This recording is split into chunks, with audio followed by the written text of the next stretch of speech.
At 6:43 on the morning of December 21st, 1939, Corporal Simo Heha crouched behind a snowbank 150 meters from a Soviet machine gun position near the village of Kola, eastern Finland. Temperature? minus 43 degrees Celsius. Visibility? 400 meters in clear dawn light. Wind? 8 kilometers per hour from the northwest. Heha was 34 years old, 5 feet tall, 64 kilograms. Farmer from Rautjärvi. Mandatory military service completed 1927. Recalled to active duty November 1939, when Stalin invaded Finland with 1 million troops. The Finns had 300,000 soldiers total. No tanks. Limited artillery. Inadequate winter clothing for half the army. Soviet forces possessed 6,500 tanks, 3,800 aircraft, unlimited ammunition. Military experts predicted Finland would fall within 2 weeks. Heha carried a Mosin Nagant M28-30 rifle, Finnish variant, 7.62 by 54 mm cartridge, iron sights only, no telescopic scope. Weight, 4.7 kilograms. Barrel length, 686 millimeters. Effective range with iron sights, 300 meters under ideal conditions. Soviet snipers carried Mosin Nagant rifles with PE or PM scopes, 3.5x magnification. Effective range, 600 meters. Superior equipment, superior numbers, superior firepower. Heha's commanding officer, Lieutenant Utalainen, had questioned his choice of weapon. Why refuse the scoped rifle issued to designated marksmen? Heha explained his reasoning.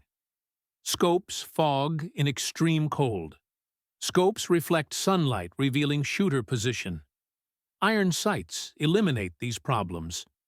Utalainen approved the decision, but expressed doubt about effectiveness against scoped Soviet snipers.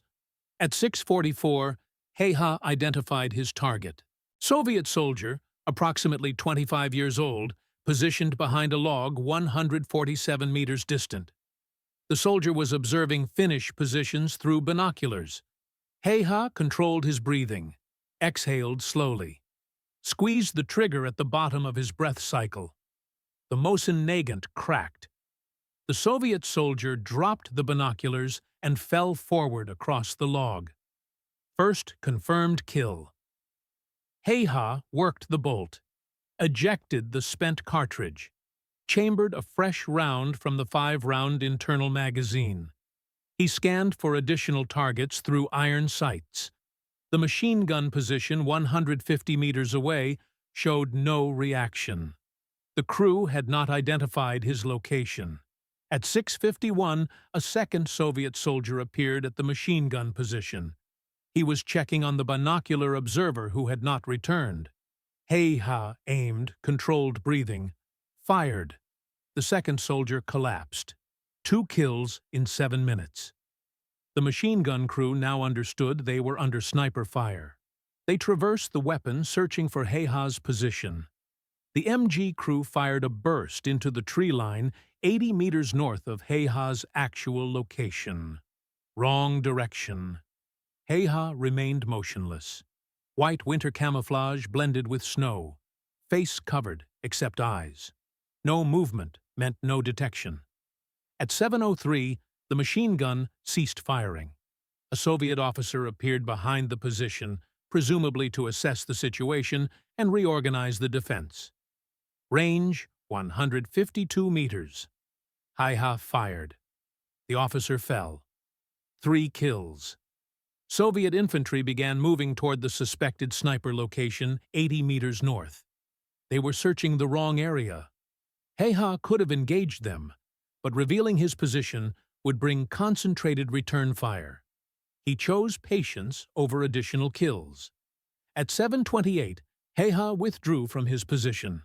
He crawled backwards through snow for 40 meters before standing and moving deeper into Finnish lines. Total time in position, 45 minutes. Confirmed kills, 3. Ammunition expended. 3 rounds. This pattern would continue for 98 more days.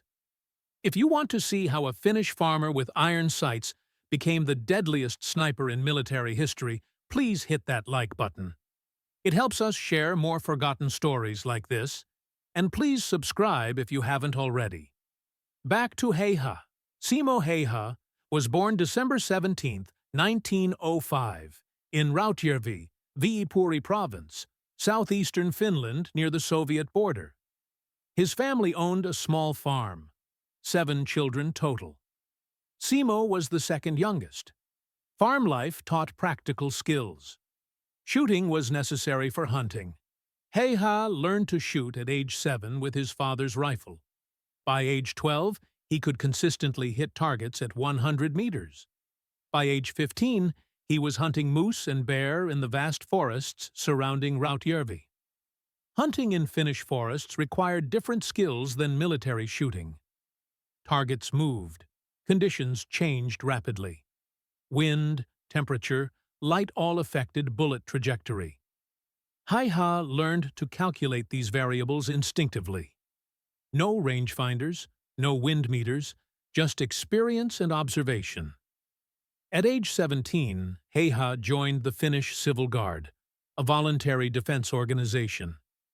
The organization trained citizens in military skills to supplement the regular army.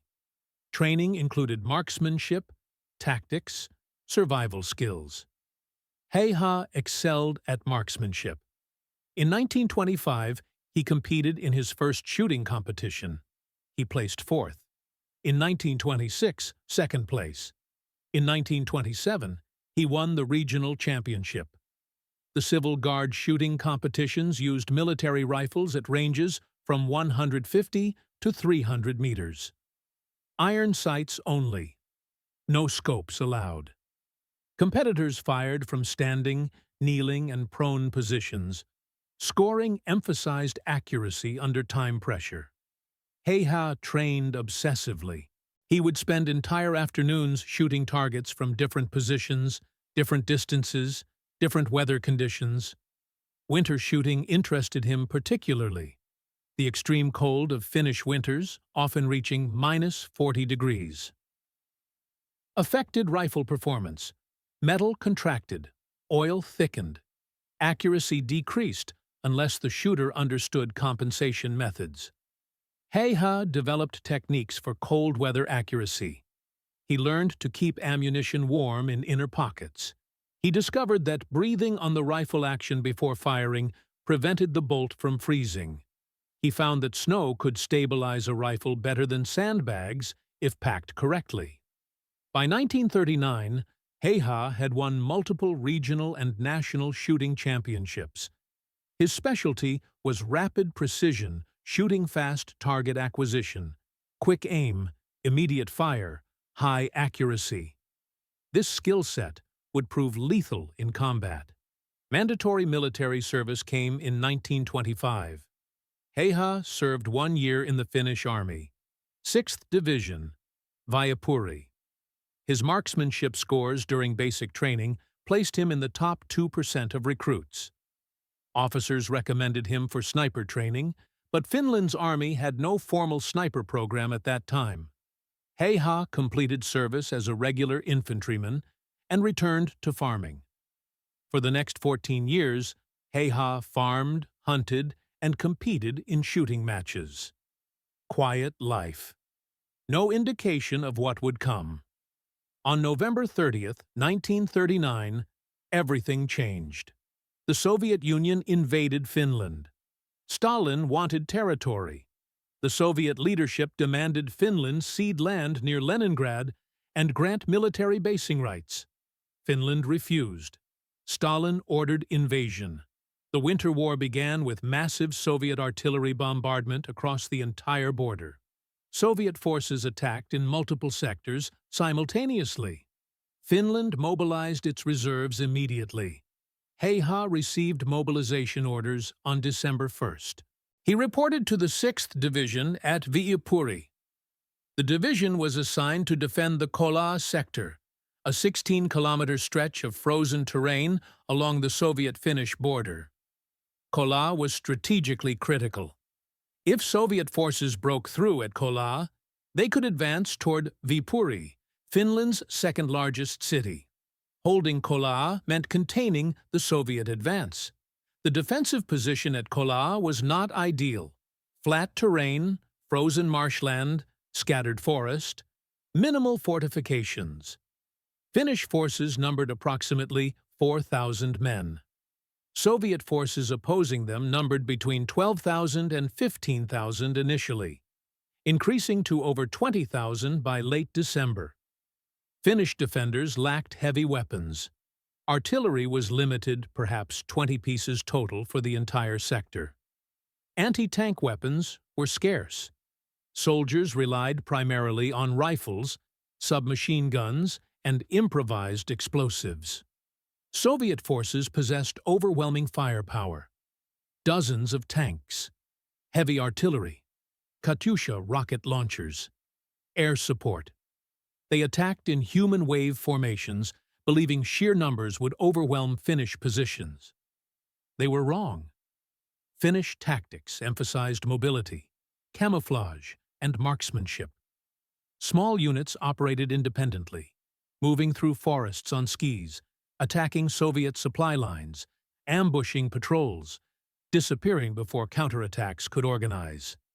Heiha was assigned to 6th Company, Infantry Regiment JR 34. His role was not officially designated as sniper. The Finnish army had no sniper specialty in its organizational structure. Heiha was simply a rifleman, one who happened to shoot extraordinarily well. Company Commander Captain Antti Rantama recognized Heiha's skills during initial defensive preparations. Rantama asked Heiha to engage Soviet positions at maximum range, suppressing enemy movement while Finnish troops repositioned. Heiha accepted the assignment. On December 17th, Heiha fired his first shots in combat. Not the engagement described at the story's beginning that came 4 days later, but an earlier action near the village of Miettila. Soviet infantry was advancing across frozen marshland toward Finnish positions. Range, approximately 250 meters. Heiha engaged from concealment behind a fallen tree. He fired 15 rounds over 12 minutes. Soviet advance halted. Survivors retreated. Finnish officers counted 9 Soviet soldiers dead in the marsh. 9 kills, 15 rounds, 60% hit rate at 250 meters under combat stress with iron sights. Captain Rantama immediately understood what he possessed.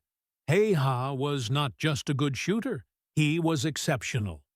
Rantama authorized Heiha to operate independently, select his own positions, choose his own targets, engage at his own discretion. Unusual freedom for a corporal, but Rantama recognized that conventional command structure would limit Heiha's effectiveness. Heiha began hunting Soviet soldiers systematically. December 18th, 6 kills. December 19th, 7 kills. December 20th, 8 kills. December 21st. The engagement described earlier. 3 kills before withdrawing. After December 21st, Heiha expanded operations. He no longer waited for Soviet forces to attack Finnish positions.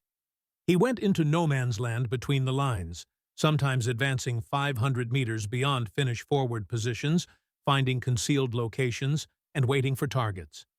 This tactic was extraordinarily dangerous. If surrounded, Heiha would have no support, no backup, no extraction. He would be alone in minus 40-degree weather, surrounded by enemy forces actively searching for him. Heiha accepted the risk. Operating alone meant freedom of movement. No need to coordinate with other soldiers. No risk of friendly fire. No compromises on position selection. His technique was methodical. Before dawn, Heiha would move into no man's land. He traveled light rifle, ammunition, water bottle, small amount of food. No unnecessary equipment. Speed and stealth mattered more than comfort. He selected positions with extreme care. Good sight lines, multiple escape routes, natural camouflage. He-ha preferred positions where he could observe Soviet-controlled areas without being silhouetted against the sky or skyline. Once in position, He-ha became motionless. He would pile snow in front of his position to create a rest for his rifle and to break up his outline.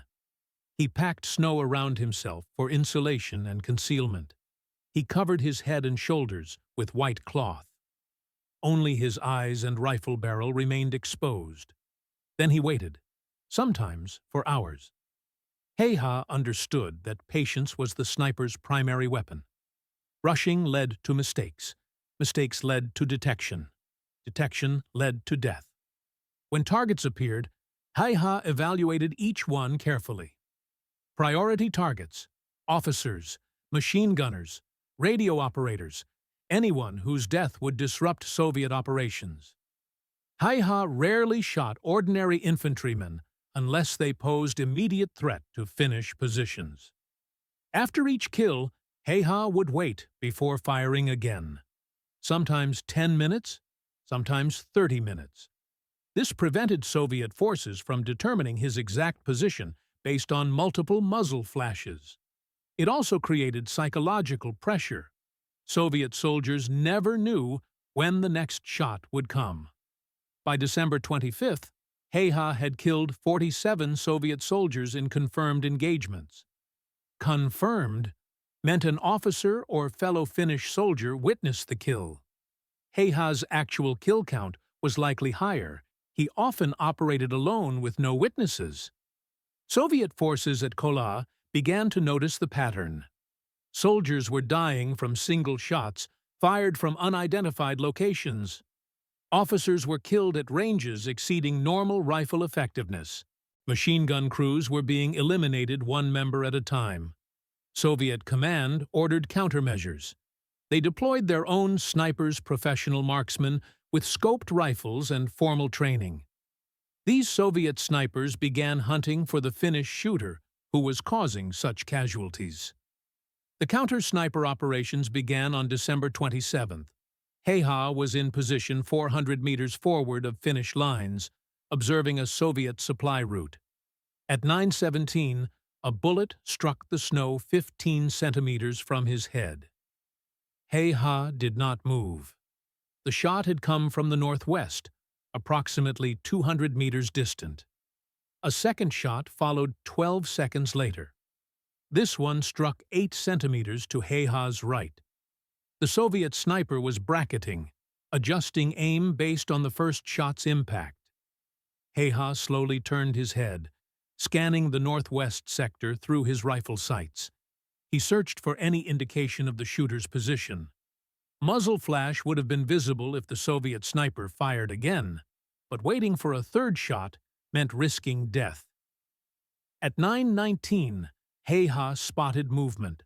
A branch in a pine tree 180 meters away shifted slightly. No wind. The branch should not have moved. He-ha aimed at the base of that branch and fired. A Soviet sniper fell from the tree. He tumbled through branches and hit the ground 12 meters below. He-ha worked the bolt and chambered another round, keeping his sight on the tree. Soviet snipers often worked in pairs: one shooter, one spotter. The spotter would be nearby. He-ha waited. No movement. If a spotter was present, he had chosen to withdraw rather than engage. This encounter established a pattern that would continue throughout the war. Soviet command sent sniper after sniper to kill He-ha. None succeeded. Many died trying. By January 1st, 1940, He-ha's confirmed kill count reached 89. Word spread through Finnish forces about the small corporal from Rautjärvi, who was killing Soviets at impossible ranges with iron sights. Soldiers began calling him Simuna, Little Simo, a term of affection and respect. Soviet forces developed their own name for him, Belaya Smert, the White Death. Soviet political officers told their troops that Belaya Smrt was a propaganda invention, that no single Finnish soldier could achieve such kill counts. But Soviet infantrymen knew better. They had seen comrades fall to precise shots from unidentified positions. They had watched officers die at ranges where return fire was impossible. Belaya Smrt was real. Soviet command escalated countermeasures. Artillery bombardment increased.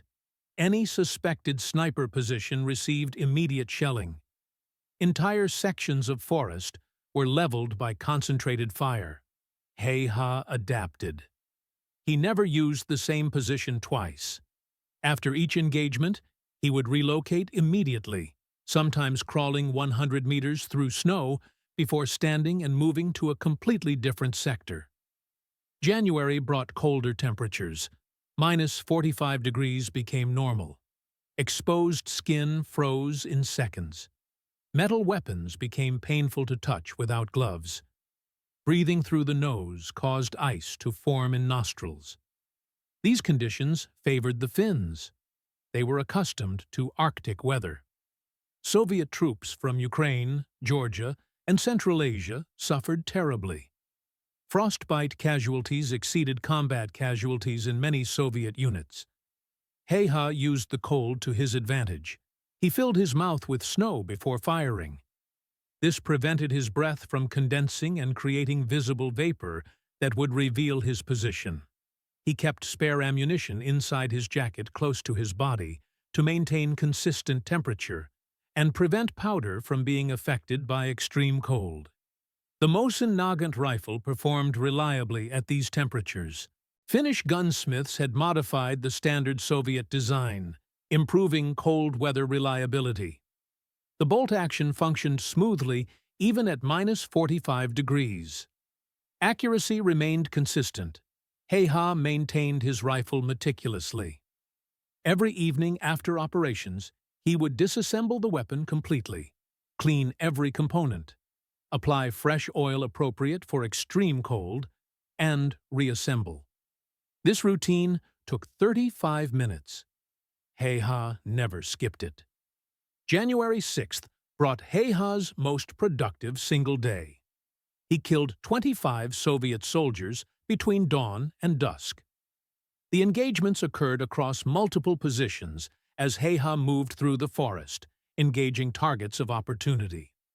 The day began at 5:47, when He-ha spotted a Soviet patrol moving along a forest trail. 7 men, spaced 10 meters apart. Range, 220 meters. He-ha was positioned behind a large rock with good concealment. He aimed at the last man in the patrol's standard tactic to prevent survivors from alerting others immediately. Fired. The soldier dropped. He-ha worked the bolt, aimed at the second-to-last man. Fired. Second soldier dropped. The patrol realized they were under fire. The remaining 5 soldiers scattered, seeking cover. He-ha tracked one soldier who dove behind a tree. The soldier's boot remained visible. He-ha aimed at the boot, fired. The bullet struck the soldier's foot. He rolled out from behind the tree in pain. He-ha fired again. Third kill. The remaining 4 patrol members retreated rapidly, leaving their dead behind. He-ha did not pursue. 3 kills in 47 seconds. Good result. At 8:15, He-ha relocated to a position overlooking a Soviet assembly area. He could see soldiers preparing for an attack on Finnish positions. Officers were organizing troops into assault formations. Range 280 meters. He-ha selected targets methodically. First shot, Soviet officer pointing at a map. Kill. Second shot, radio operator with antenna pack. Kill. Third shot, soldier who appeared to be a sergeant organizing infantry. Kill. Soviet forces immediately sought cover. The assembly area dissolved into chaos as soldiers scattered. The planned attack was disrupted before it began. Heha counted 3 more confirmed kills from that position before Soviet artillery began targeting the area. He withdrew before the first shells landed. The pattern continued through the day. Heha would observe Soviet positions, identify high-value targets, engage, relocate before countermeasures arrived. By sunset, he had fired 32 rounds and achieved 25 confirmed kills. This 78% hit rate under combat conditions at ranges exceeding 200 meters demonstrated skill far beyond normal military marksmanship standards. Soviet frustration increased proportionally with casualties. Command authorized increasingly extreme measures to eliminate Belaya Smirt. On January 11th, Soviet forces attempted a new tactic. They placed mannequins dressed in Finnish uniforms in exposed positions, hoping Heha would fire and reveal his location. Clever plan, but flawed execution. Heha observed the decoys through his iron sights and immediately recognized them as fake. Real soldiers move. They breathe, shift weight, make micro-adjustments. These figures were completely motionless, impossible for a living person maintaining a firing position for extended periods. Heha did not shoot the decoys. Instead, he watched them, knowing that Soviet observers would be monitoring the decoys waiting for his muzzle flash. Those observers would be positioned with clear sight lines to the decoys. Heha scanned the area surrounding the decoys methodically. At 10:34, he spotted a Soviet sniper 190 meters to the northeast, concealed in brush, watching the decoys through a scope. Heha aimed, fired. The Soviet sniper jerked and fell forward. His scoped rifle clattered onto rocks, clearly visible from Heha's position. The decoy tactic had backfired. Soviet command lost another sniper. By mid-January, Heha's confirmed kill count exceeded 150.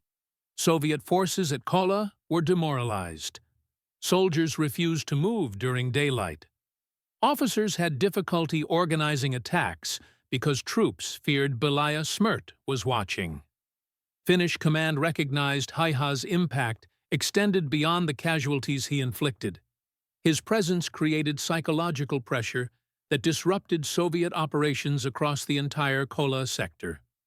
On January 18th, Soviet forces launched their largest offensive yet at Kola.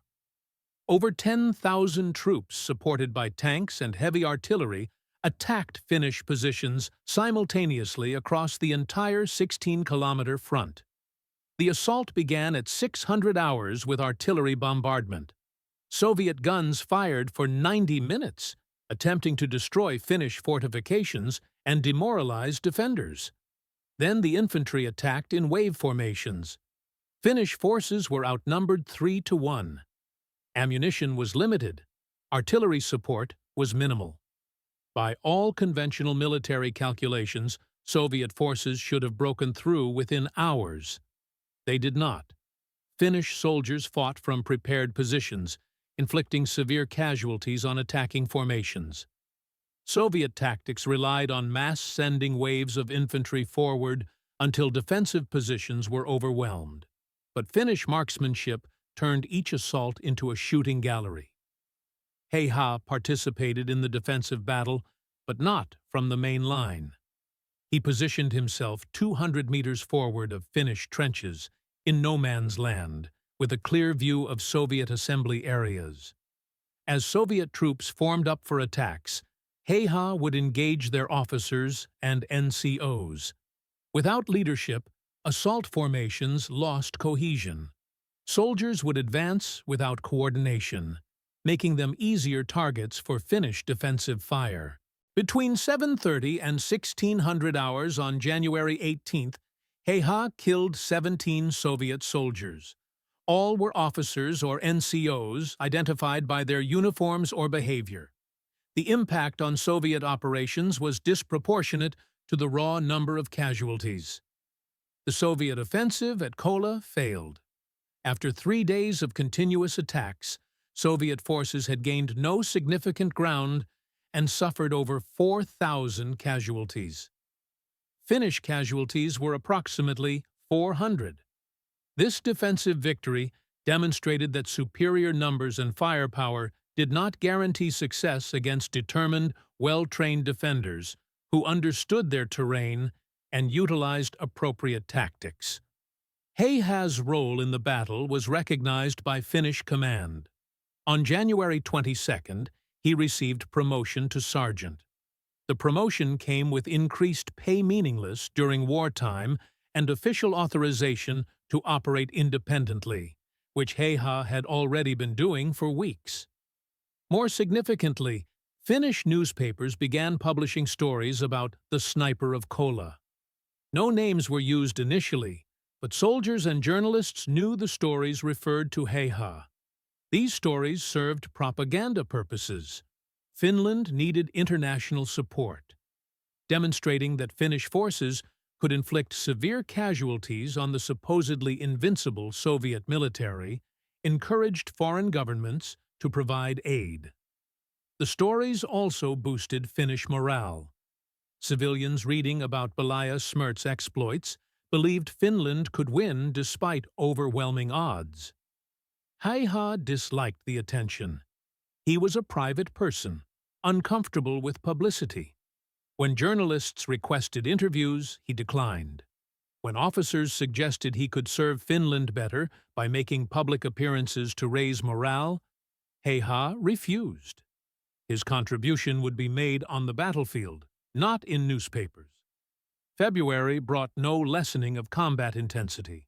Soviet command, frustrated by failures at Kola, committed additional forces. Fresh divisions arrived from reserve. Artillery increased. Tank support doubled. The renewed offensive began February 1st. This time, Soviet tactics changed. Instead of frontal assaults, they attempted infiltration small units moving through Finnish lines at night, establishing positions behind defensive trenches, disrupting supply routes. Infiltration tactics reduced Heiha's effectiveness somewhat. His strength was long-range precision shooting during daylight. Night operations favored different skills. But Heiha adapted. He began operating at dusk and dawn transitional periods when Soviet infiltrators were moving into or out of positions. These twilight hours provided just enough light for accurate shooting while offering concealment.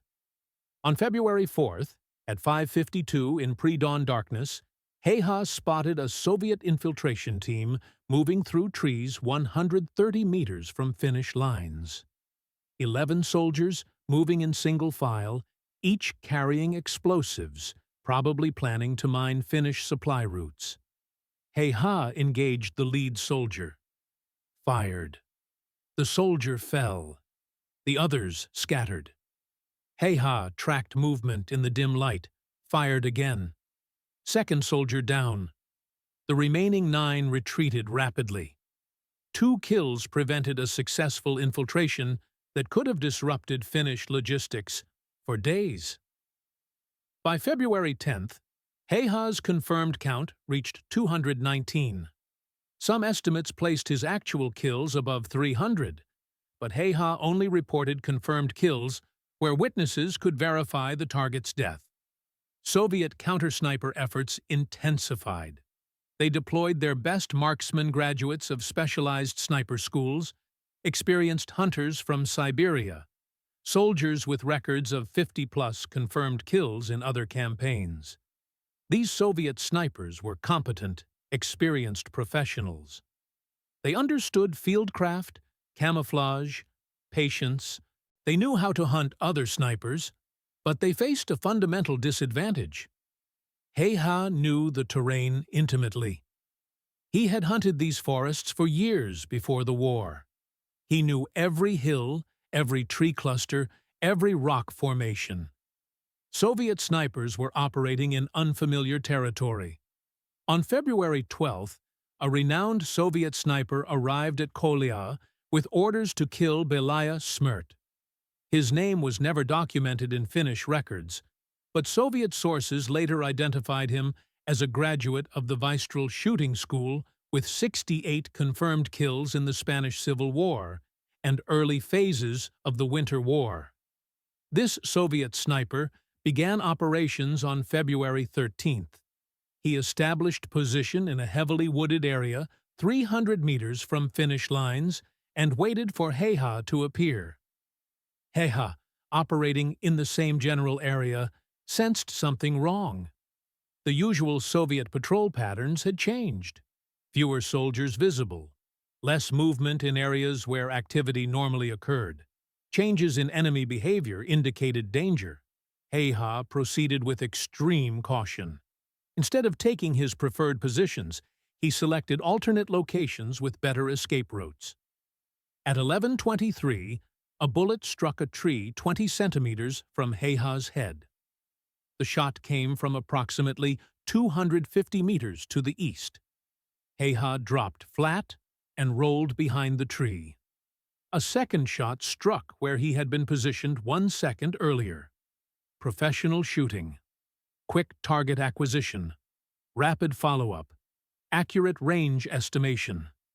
Heha recognized he was facing a skilled opponent. Heha remained motionless for 6 minutes. The Soviet sniper would be watching for movement, waiting for Heha to reposition. Any movement would draw fire. At 11:29, Heha slowly turned his head, scanning the eastern sector. He searched for any irregularity of shape that didn't match the forest. A shadow where no shadow should exist. Anything unusual? At 11:34, he found it. A small disturbance in snow 240 meters away. Something had brushed against a snow-laden branch, causing a tiny cascade of powder. The branch itself was too high for wind to affect. Something in that tree had caused the disturbance. Heha aimed at the base of the disturbed branch. He couldn't see the Soviet sniper. The concealment was excellent, but he could calculate the most likely position based on the branch movement and the angle of incoming fire. Heha fired. 240 meters away, the Soviet sniper fell from the tree. He crashed through branches and landed in snow 15 meters below. Heha worked his rifle bolt, kept his sights on the area. No additional movement. Another Soviet counter-sniper attempt had failed.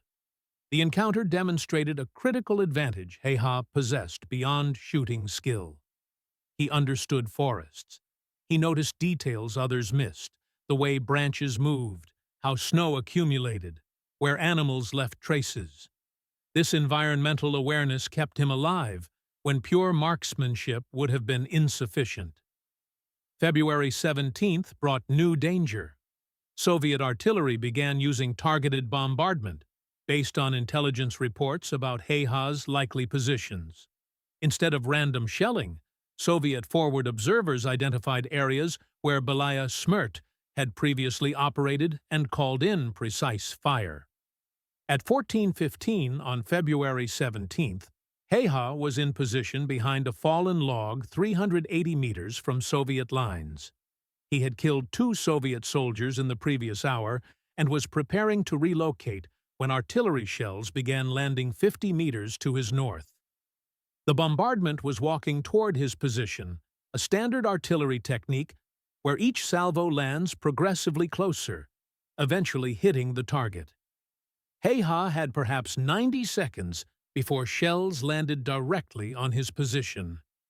He grabbed his rifle and ran south, sprinting through snow. Shells exploded behind him, 40 meters, 30 meters, 20 meters.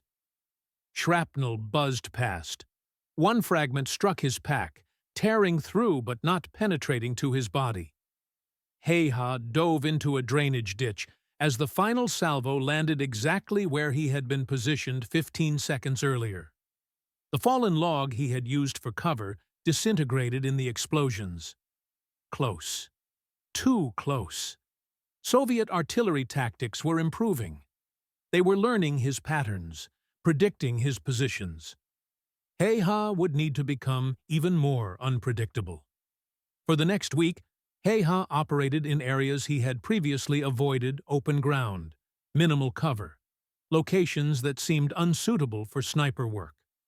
These positions were less comfortable, offered fewer good shots, but they were unexpected. Soviet artillery observers would not predict them. The tactic worked. Artillery fire decreased around Heha's actual positions. Soviet gunners were shelling areas where Heha was expected to be, not where he actually was. By February 25th, Heha's confirmed count had reached 267. The kill rate was slowing, not because Heha's skills had diminished, but because Soviet soldiers had become extremely cautious. Troops refused to expose themselves unnecessarily.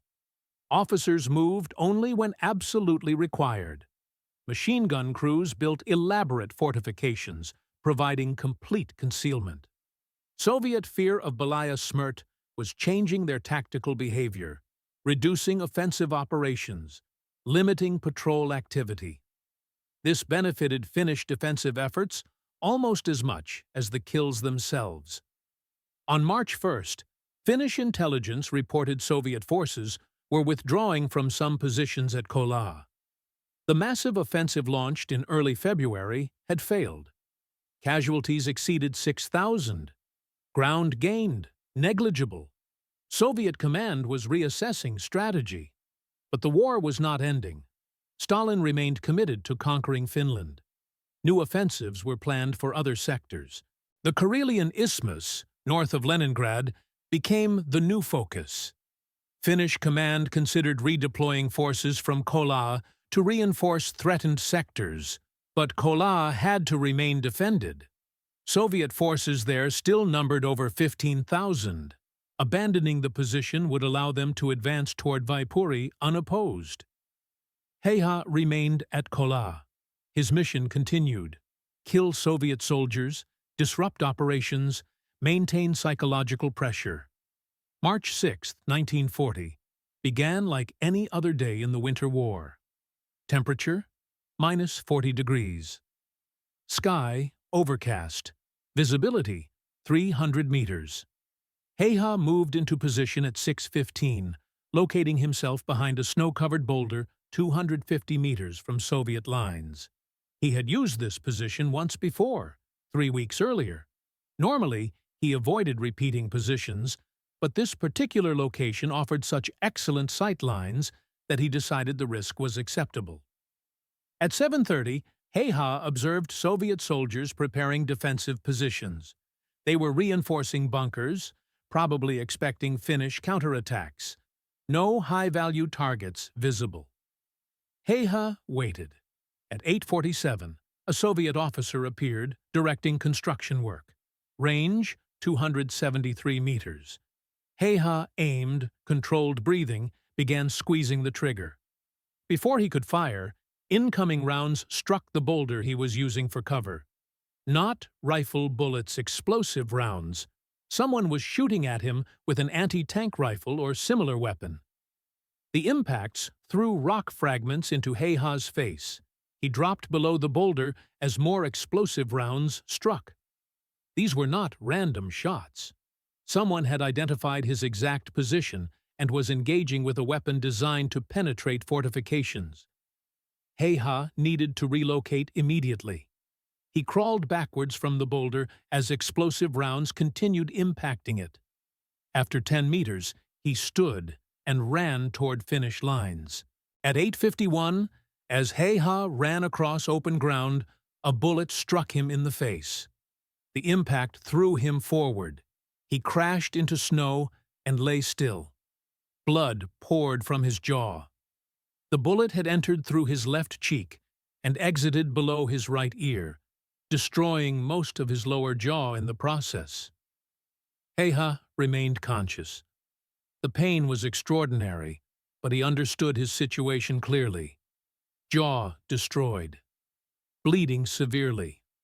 Alone in no man's land. If he lost consciousness, he would freeze to death within minutes at -40 degrees. Heha forced himself to stand. Blood soaked his jacket. He could not speak. His jaw was gone, but he could move. He stumbled toward Finnish lines, 180 meters away. At 8:54, Finnish sentries saw a figure approaching through snow. They nearly fired, assuming it was a Soviet soldier. At the last moment, they recognized the figure's Finnish uniform. They ran forward and grabbed Heiha as he collapsed. His face was a mass of blood and shattered bone. Sentries called for medics immediately. Field medics arrived within 2 minutes. They examined the wound and radioed for immediate evacuation. This injury required surgical intervention far beyond field hospital capabilities. Heiha was transported to the rear on a sled pulled by soldiers running through snow. The journey to the nearest field hospital took 17 minutes. Doctors there stabilized him, stopping the bleeding and preventing shock, then arranged emergency transport to a surgical facility in Viipuri. The trip to Viipuri took 4 hours over rough forest roads. Heiha remained conscious throughout, despite massive trauma and blood loss. Doctors later said his survival during that transport was medically improbable. Most patients with similar injuries would have died within the first hour. Heiha arrived at Viipuri Hospital at 13:20. Surgeons immediately began reconstructive procedures. The surgery lasted 7 hours. They could not restore Heiha's jaw. Too much tissue was destroyed, but they could stabilize the wound and prevent infection. Heiha spent the next 11 days in a coma. Doctors predicted he would not survive. The combination of massive trauma, blood loss, and surgical shock should have killed him. But on March 17th, Heiha regained consciousness. He could not speak. His jaw was wired shut. Doctors communicated with him through written notes. They told him the Winter War was ending. Finland and the Soviet Union had signed an armistice on March 13th. Fighting had ceased. Finland had not been conquered. The small nation had resisted the Soviet Union for 105 days. Soviet casualties exceeded 126,000 dead. Finnish casualties were approximately 26,000. Finland lost territory in the peace settlement, approximately 11% of its land, including Viipuri and the entire Karelian Isthmus, but the nation remained independent. Stalin's plan for complete conquest had failed. Heiha's contribution to that defensive effort was documented in military records. Confirmed kills, 505 Soviet soldiers in 98 days of combat operations. Possible kills, witnessed by soldiers but not officially confirmed. An additional 200 plus. These numbers represented the highest sniper kill count in any war in recorded military history. No sniper before or since has achieved comparable results in such a short period. But numbers cannot fully capture Heiha's impact. The psychological effect of Belaya Smrt disrupted Soviet operations across the Kola sector. Fear of the unseen sniper changed enemy tactical behavior, reduced offensive activity, demoralized troops. One man with a rifle had influenced a battle involving tens of thousands of soldiers. Heiha spent the next year recovering from his wounds. Multiple reconstructive surgeries partially rebuilt his jaw. He would never look the same. His face remained visibly scarred, and his speech was permanently affected. But he survived. In 1941, the Soviet Union attacked Finland again. The Continuation War, as Finns called it, lasted from June 1941 to September 1944. Heiha wanted to return to combat, but military doctors declared him unfit for active duty. The jaw injury prevented him from handling the physical demands of combat operations. Heiha was assigned to training duties, teaching marksmanship to new recruits. He spent 3 years instructing Finnish soldiers in the skills that had made him the most lethal sniper in history. After the Continuation War ended in 1944, Heiha returned to farming. He purchased land near his original family farm in Rautjärvi. Though Rautjärvi itself was now part of Soviet territory following territorial concessions. Heiha settled in the village of Ruokolahti in southeastern Finland. He lived quietly, raised dogs, primarily elk hounds and moose hounds, hunted in the forests surrounding his farm, avoided public attention. When journalists requested interviews, Heiha declined. When military historians asked for detailed accounts of his Winter War service, he provided brief factual responses without elaboration. In the 1970s, as international interest in World War II increased, Heiha's story became known outside Finland. Books about military snipers inevitably mentioned Balaya Smirt and his 505 confirmed kills. Firearms collectors and shooting enthusiasts traveled to Finland hoping to meet him. Heiha accommodated some visitors, particularly fellow military veterans, but he remained uncomfortable discussing his combat experiences. In rare interviews granted to Finnish newspapers, Heiha emphasized that he had simply done his duty like any Finnish soldier. He rejected characterizations of himself as exceptional or heroic. "I did what I was told to do, as well as I could," Heiha said in a 1998 interview with Helsingin Sanomat newspaper. There was nothing exceptional about it. But there was something exceptional about it. 505 confirmed kills in 98 days represents an average of 5.15 kills per day of active combat operations.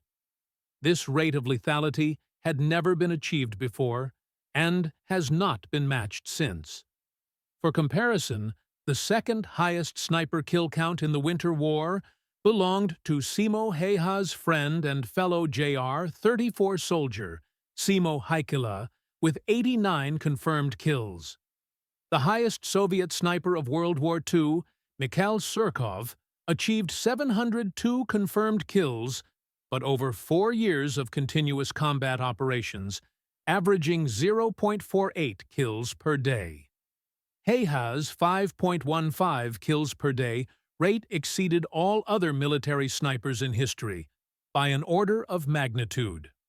What enabled this extraordinary effectiveness? Several factors combined. First, exceptional marksmanship skill developed through years of hunting and competitive shooting. Heiha could estimate range accurately without instruments, compensate for wind and temperature instinctively, and make rapid sight adjustments under pressure. Second, intimate knowledge of terrain. Heiha had hunted the forests around Kola since childhood. He knew every ridge, every valley, every cluster of trees. This familiarity allowed him to select optimal positions and predict enemy movement patterns. Third, physical endurance. Operating in -40-degree weather requires extraordinary tolerance for discomfort. Heiha could remain motionless in freezing conditions for hours, waiting for targets, while less determined snipers would abandon positions due to cold. Fourth, tactical intelligence. Heiha understood that killing was not the primary objective disrupting enemy operations was.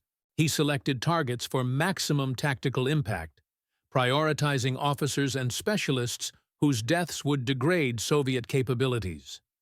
Fifth, independence.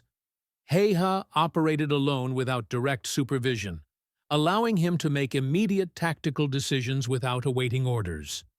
This flexibility enabled him to exploit fleeting opportunities that would be missed in a conventional command structure. Sixth, appropriate equipment.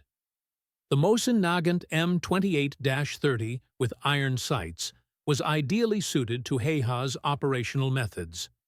The rifle was reliable in extreme cold, accurate at combat ranges, and the absence of a scope eliminated problems with fogging and light reflection.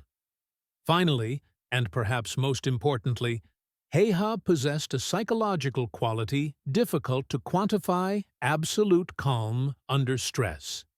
Multiple accounts describe Heiha remaining motionless and focused while under fire, making calculated decisions when others would panic.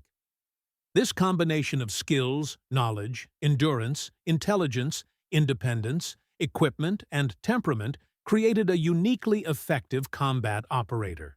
He-ha lived to age 96, dying on April 1, 2002. He spent his final years in a veterans' nursing home in Hamina, Finland.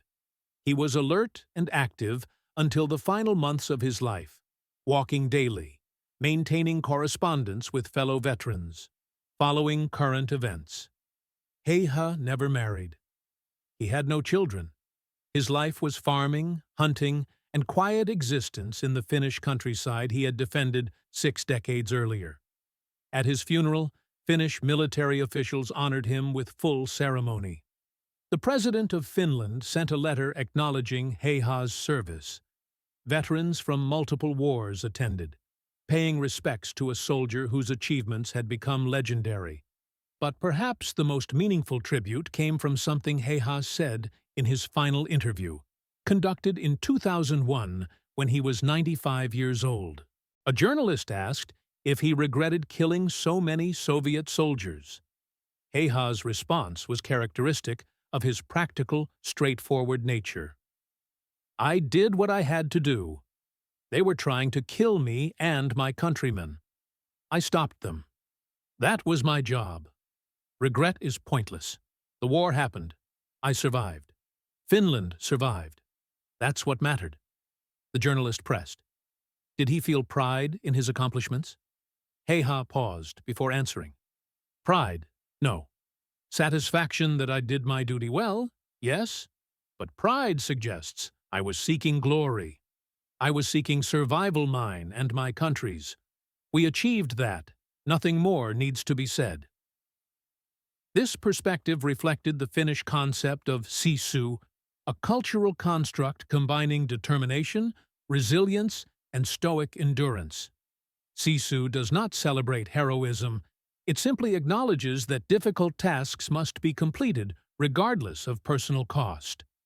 He-ha embodied sisu. When his country needed defenders, he defended. When the situation required him to kill enemy soldiers, he killed them with maximum efficiency. When the war ended, he returned to ordinary life without seeking recognition. Modern military forces study He-ha's tactics extensively. Sniper training programs worldwide reference his techniques, particularly his methods for cold weather operations and target prioritization. The United States Marine Corps Scout Sniper School includes case studies of He-ha's engagements at Kola. Instructors emphasize his patience, fieldcraft, and understanding of terrain advantages.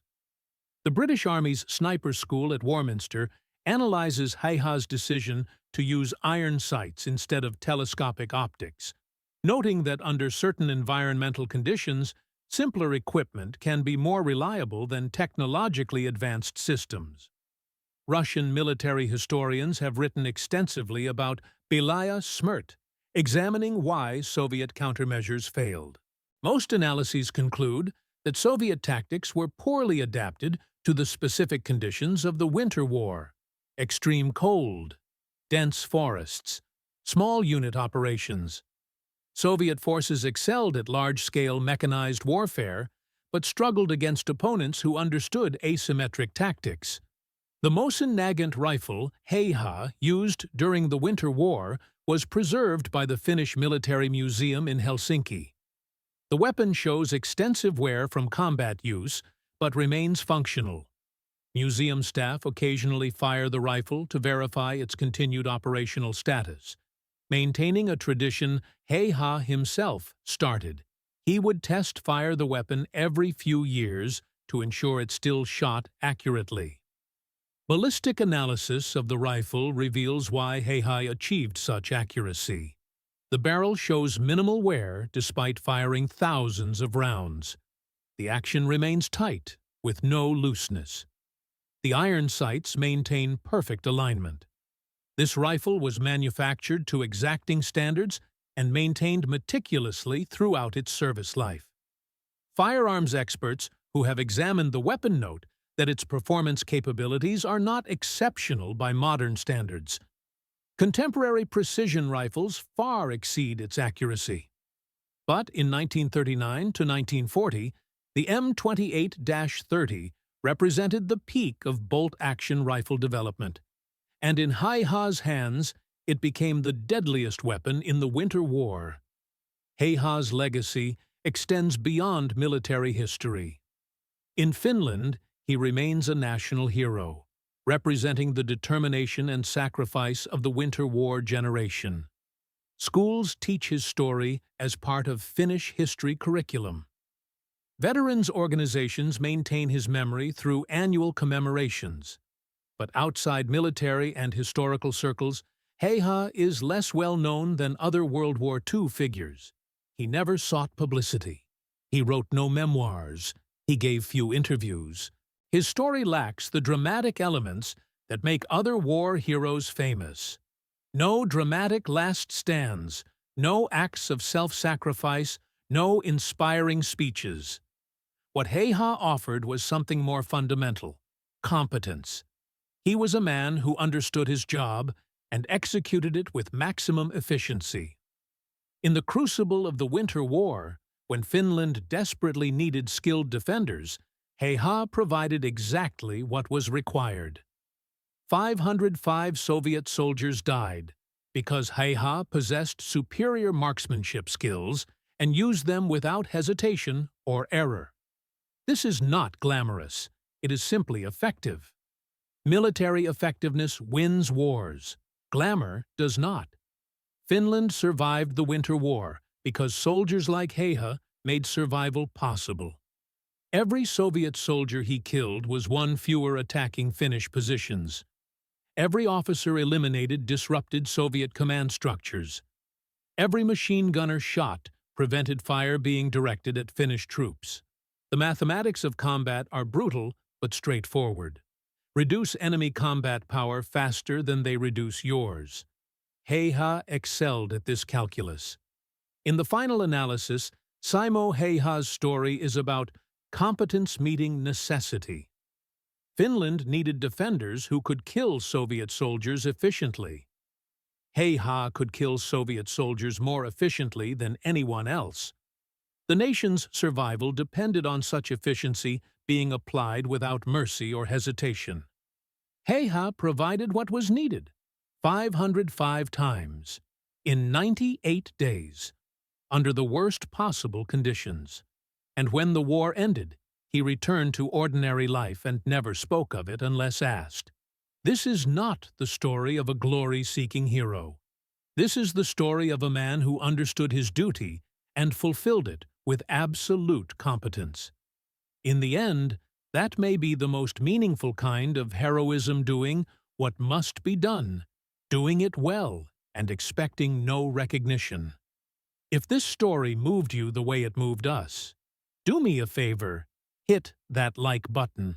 Every single like tells YouTube to show this story to more people. Hit subscribe and turn on notifications. We're rescuing forgotten stories from dusty archives every single day. Stories about soldiers who proved themselves with skill and determination.